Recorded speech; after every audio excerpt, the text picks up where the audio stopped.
Iran, US and Pakistan trilateral talks begin in Islamabad, with US media saying several American Navy ships have crossed Hormuz. 3 years on, war-weary Sudanese remain on the move as fighting rages on. And presidential candidate Wadagni pitches continuity at final rally ahead of Benin vote. Hello and welcome to Africa Live on CGTN, wherever you're tuning in. I'm Mahia Mutua in Nairobi. To our top story, where Reuters is reporting that trilateral talks between Iran and the US, with Pakistan mediating, have begun in Islamabad. Representatives from both sides earlier met separately with Pakistani Prime Minister Shehbaz Sharif. Iran's delegation is led by Parliamentary Speaker Mohammad Bagher Ghalibaf and the US by Vice President J.D. Vance. However, continued attacks on Lebanon remain a key concern, raising questions about whether the talks can move forward. Recent Israeli airstrikes across southern Lebanon have killed at least 10 people. Meanwhile, Reuters reports Iran's Supreme Leader Mojtaba Khamenei is recovering from severe facial and leg injuries sustained in the strike that killed his father, former Supreme Leader Ali Khamenei. Right, let's get more on our top story this hour. Joining us live with more is Daniel Khan in Islamabad. Daniel, thank you for joining us. Media reports say that the trilateral talks with US and Iran have begun there. What more can you tell us this hour? Yes, that's right. Those talks are now underway here in Islamabad, and it's a significant development. For the first time in decades, senior US and Iranian officials are sitting face to face, with Pakistan facilitating. Security across the capital is extremely tight, with key routes sealed off. What we understand is that this is an opening round, more about testing positions than reaching any immediate breakthrough.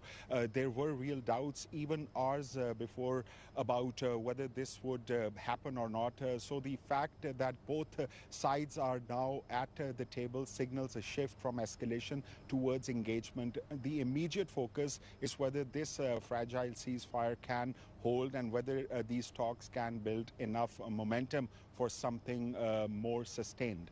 Yes. Right.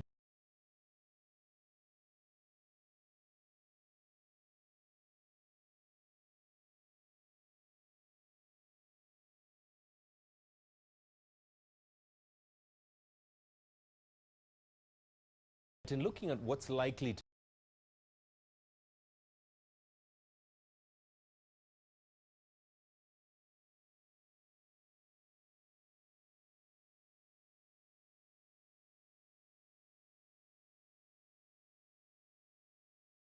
be on the agenda, what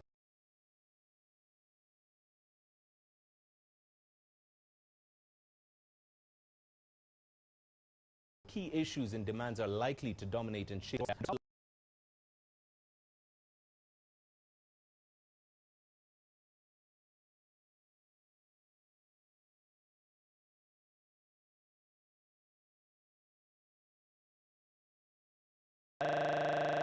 facilitator, keeping communication open and preventing any blockade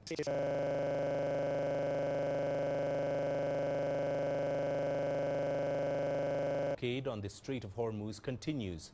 Latest data shows ship traffic through the strait is still minimal. Reuters reports Britain will hold talks with allies next week on a plan to reopen the strait without paying tolls to Iran. President Donald Trump says US negotiators will discuss the reopening directly with Iran in Pakistan. They're militarily defeated, and now we're going to open up the Gulf, with or without them. But that'll be open. We're going to be, or the strait as they call it, and I think it's going to go pretty quickly. And if it doesn't, we'll be able to finish it off one way or the other. It's going well. Spanish Prime Minister Pedro Sanchez is set to arrive in China for a 5-day official visit. It is his 4th visit to China within 4 years and comes at the invitation of Chinese Premier Li Qiang. For more, here is our reporter Yu Yang in Beijing. At the invitation of Chinese Premier Li Qiang, Spanish Prime Minister Pedro Sanchez is paying an official visit to China from Saturday to Wednesday. And this is actually his 4th visit to China in 4 years. which is also another in a series of successive visits to China by European leaders since the beginning of this year. An earlier Chinese foreign ministry said the visit marks another high-level exchange between China and Spain within a quite short period, following last year's visits by Spanish King Felipe VI and the Prime Minister Pedro Sanchez. And during his stay, Chinese President Xi Jinping will meet with the Spanish leader, while Premier Li Qiang and the chairman of the National People's Congress Standing Committee, Zhao Leji, will also meet with him and hold talks with him respectively. Well, the two sides will conduct in-depth discussions on issues like bilateral relations and a range of issues of common concerns. On the other hand, Sanchez's previous visit to China delivered a series of tangible outcomes, with the multiple bilateral agreements signed across sectors such as trade and economy, investment, the automotive industry, food and agriculture, and the green transition, among others. And China is actually now Spain's largest trading partner outside the European Union, and Spain is China's fifth largest trading partner within the bloc. And data released by Chinese authorities show that the bilateral goods trade reached over $55 billion last year, an increase of nearly 10% year-on-year. And experts believe that with the ongoing crisis in the Middle East, well, the meetings held between Chinese and European leaders may inject a new impetus in safeguarding international peace and stability. And also, according to the Chinese Foreign Ministry, Chinese side also hope to work with Spain to further deepen strategic mutual trust, strengthen multilateral coordination, and promote China-Spain relations to an even greater level. Yu Yang, CGTN, Beijing.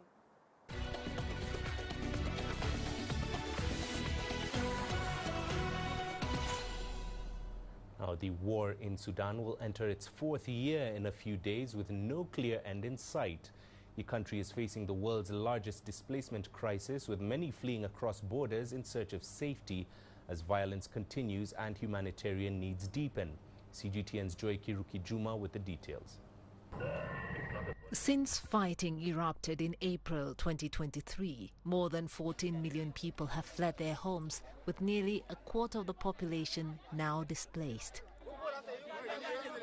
Many have been forced to move multiple times as violence spreads across the Darfur and Kordofan regions and Blue Nile state.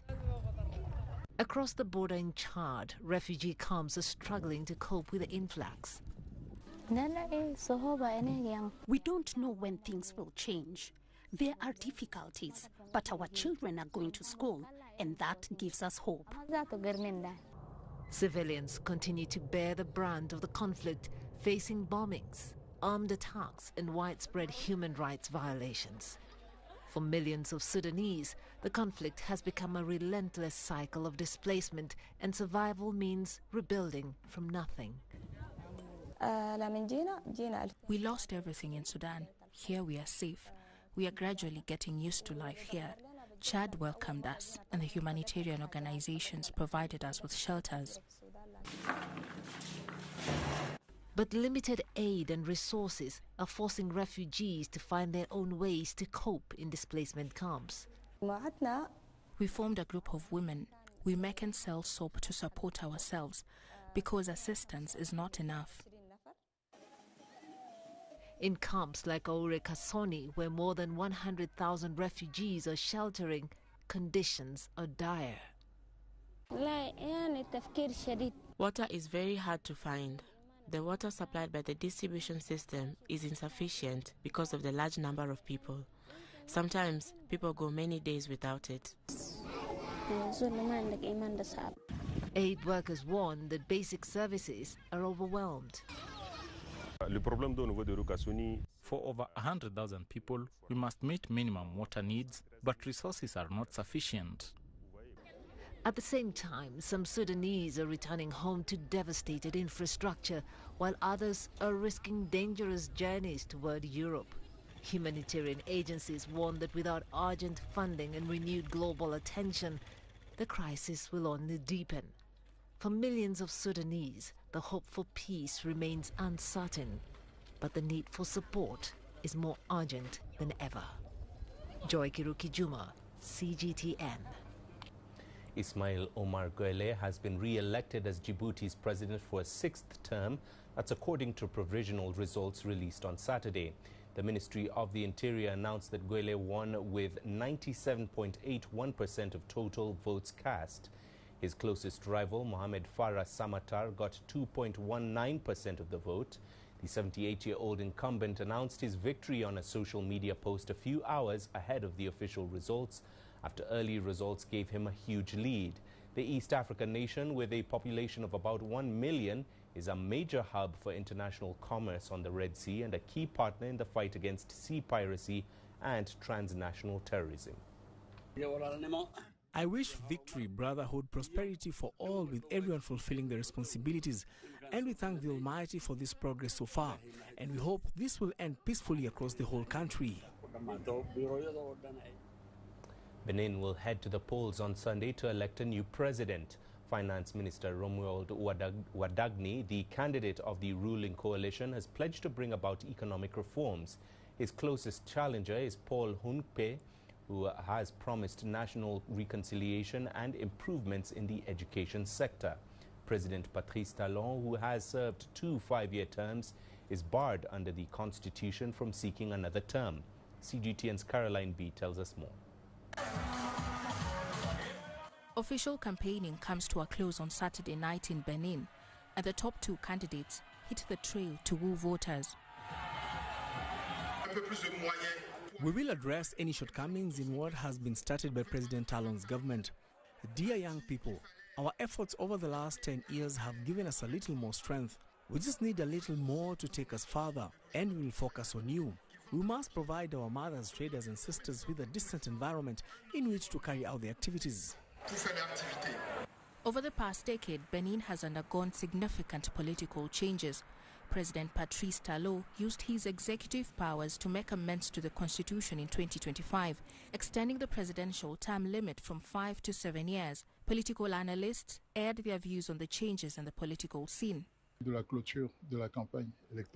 In 1996, for example, there were 16 candidates when political pluralism was unrestricted, and the candidates themselves adhered to that. However, it is striking that even before President Talon came to power 5 years ago, there were restrictions on candidates. This is due to the Electoral Code, which requires candidates to be sponsored by 10% of MPs and other elected representatives. This time, the code has been revised and the threshold has been raised to 15%. Wadagni's rival Odukpe is vying for the presidency for a second time. Under the Kauri forces for an emerging Benin party, the former Minister of Culture has promised to foster national reconciliation, elevate education standards and empower women. Voters, however, expressed mixed reactions to the electoral process. We do not know who the opposition candidate is. In a democratic country, there are independent candidates and opposition candidates, and the whole thing is like a celebration.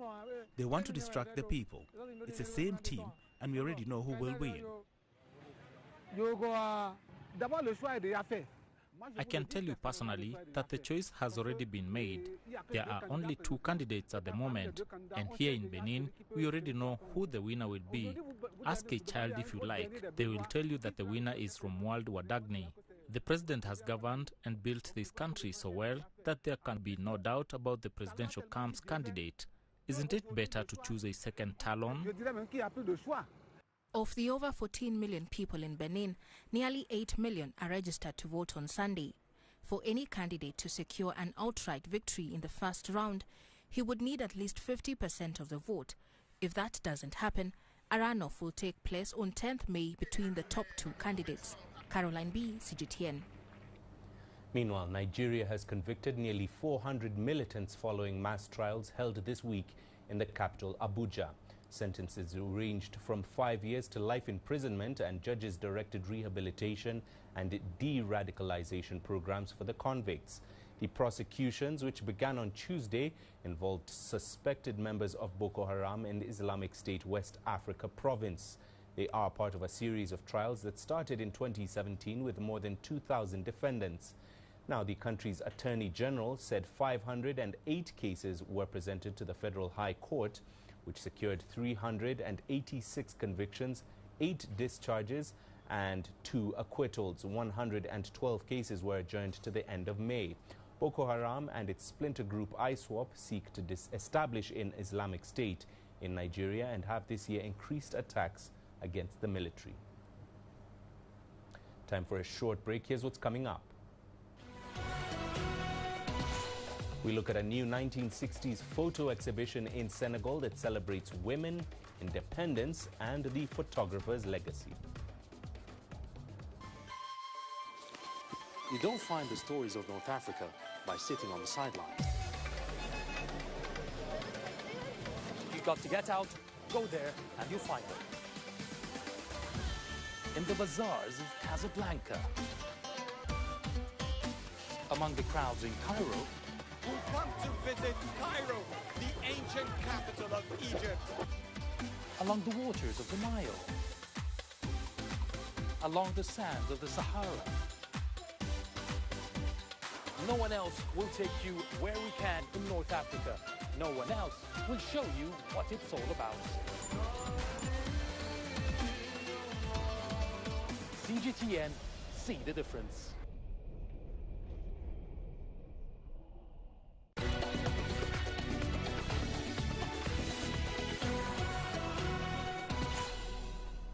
Welcome back. Now, women in Sierra Leone are now earning a living through driving rickshaws. They use three-wheelers to transport both passengers and cargo there. While the sector is traditionally dominated by men, women are slowly changing that narrative.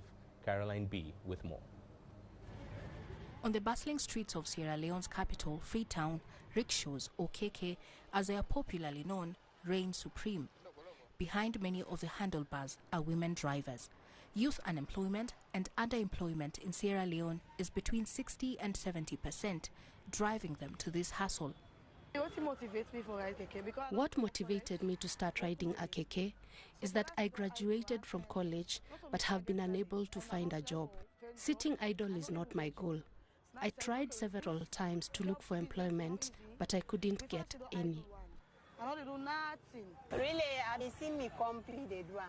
Actually, I first saw my neighbor doing this job and I liked that. I asked her to teach me, and later I saw another woman driving a keke. When I looked at her, I felt that I was even more physically fit than she was. That gave me the courage to join the business. So that gave me courage more now for like I said against. The country's labor ministry puts women's participation in the formal labor market at less than 30%, with women earning only a fraction of what men earn. KK driving is part of the informal sector, where statistics are difficult to track due to the dynamics. Stakeholders have come on board to offer these women drivers support. This country, they saw now. In this country and in the world today, we believe that anything that a man can do, a woman can do it better. That is why I started training women to ride KK. So far, I have trained between 10 to 20 female drivers because I strongly believe in empowering women. Recently, I have also been advocating for them to have access to KK loans so that they can also start their own businesses. Gender activists point out that women play an integral role in the country's labor market despite getting minimal wages. When it comes to the new set of skills and a new set of job markets that we are now seeing, women are less represented than men, mostly because of too many factors. Factors around societal expectations, where societies see women as people that are inadequate sometimes, or people that are not supposed to do certain type of jobs. Freetown's population has grown to more than 1.5 million. This has created an opening for alternative modes of public transport like motorcycles and auto rickshaws. Caroline B., CGTN.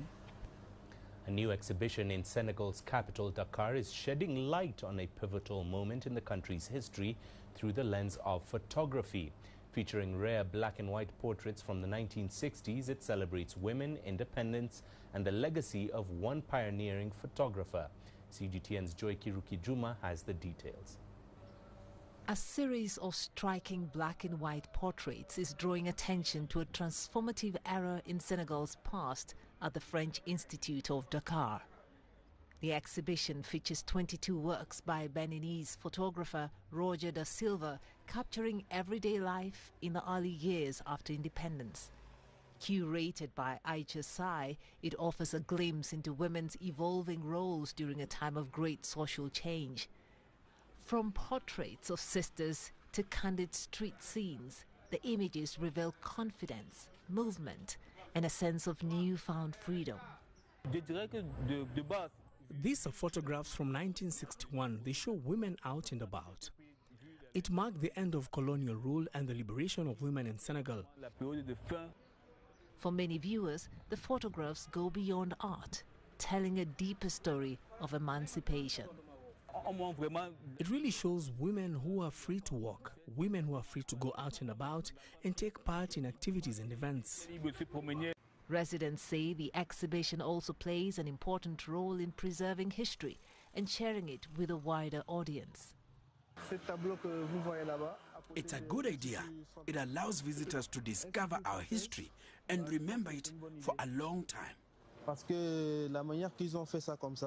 Art critics say the images stand out for their genuineness, capturing ordinary women rather than public figures. These are real people. They document the social history of Senegal after independence. These women are brave. Here we see authentic, free women who are confident in themselves. Beyond the subjects themselves, the exhibition also honors the legacy of Da Silva, a pioneer of studio photography in West Africa. His work, now revived for a new generation, offers a powerful reminder of a time marked by hope, identity, and transformation. Joy Kirukijuma, CGTN.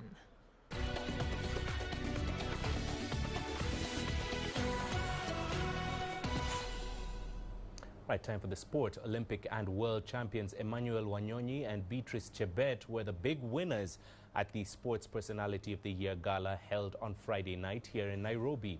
The annual gathering of Kenya's best sporting talent saw Wanyonyi and Chebet retain their Sportsman and Sportswoman of the Year titles. Wanyonyi scooped the gong after adding the men's 800-meter world title to his Olympics crown at the Tokyo 2025 World Championship in athletics.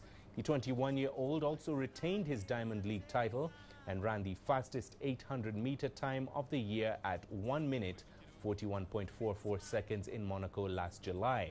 Chebet won 2 gold medals at the Tokyo 2025 Worlds in the women's 5,000 and 10,000